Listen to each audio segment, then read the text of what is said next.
Dave Ridley here, signing in for RidleyReport.com. I'm in Manchester, New Hampshire, and I just wanted to give you a live look at the demonstration that's going on in opposition to some arrests that have happened around the state, specifically an arrest that happened in Manchester yesterday of a liberty activist. They're calling it a sort of a roundup, but Mike Tyner, one of the activists in New Hampshire, this is not Mike here, but one of the liberty activists in New Hampshire, was arrested on disorderly conduct charges and apparently had firearms pointed at his roommate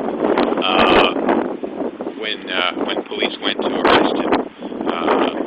So a few activists have gathered for a very spontaneous demonstration in support of Tyner.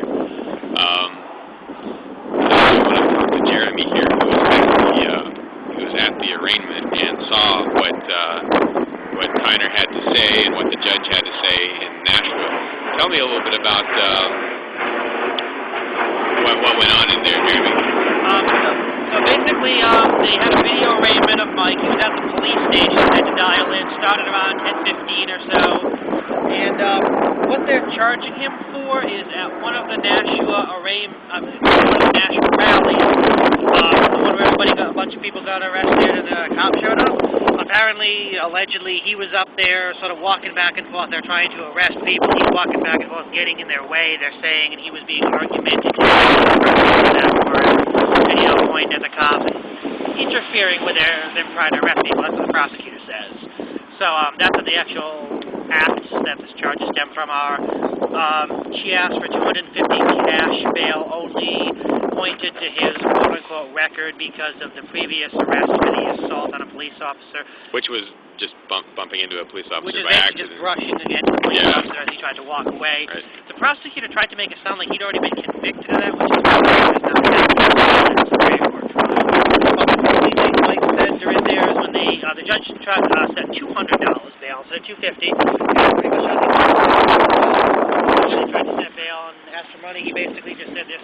I'm not giving you any of my money. And that's pretty much all he said, other than just simple yes-no stuff here and there. And that was it. It lasted maybe all 5 minutes. We got there at 8. We had to wait 2 hours. Now, is this the same judge who, I guess, was sort of seeming to whitewash the activities of the intimidating officers the other day?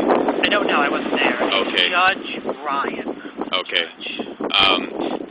What was the demeanor like of the government officials there?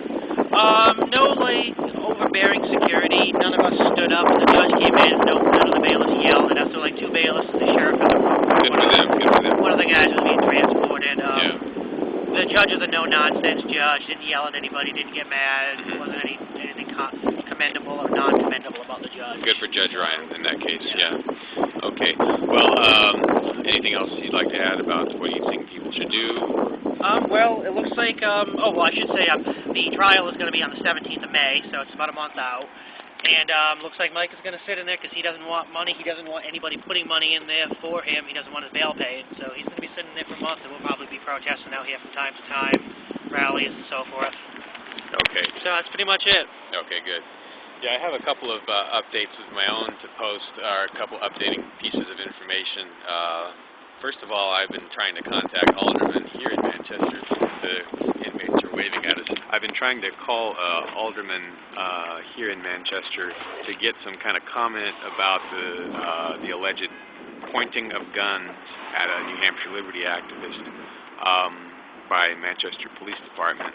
And I have a call into a couple different people in Manchester Police. One of them already called me back, referred me to somebody else who's very professional in his handling of the call. And I also interviewed Alderman Phil Greazzo here on the record. However, I tried to interview Alderman Ed Osborne from Ward 5, where I think this happened, and he hung up on me after yelling at me. So anyway, but you'll just hear more and see more as I'm able to get the stories out. That's the latest information I have on this liberty activist roundup that's been occurring over the last 3 days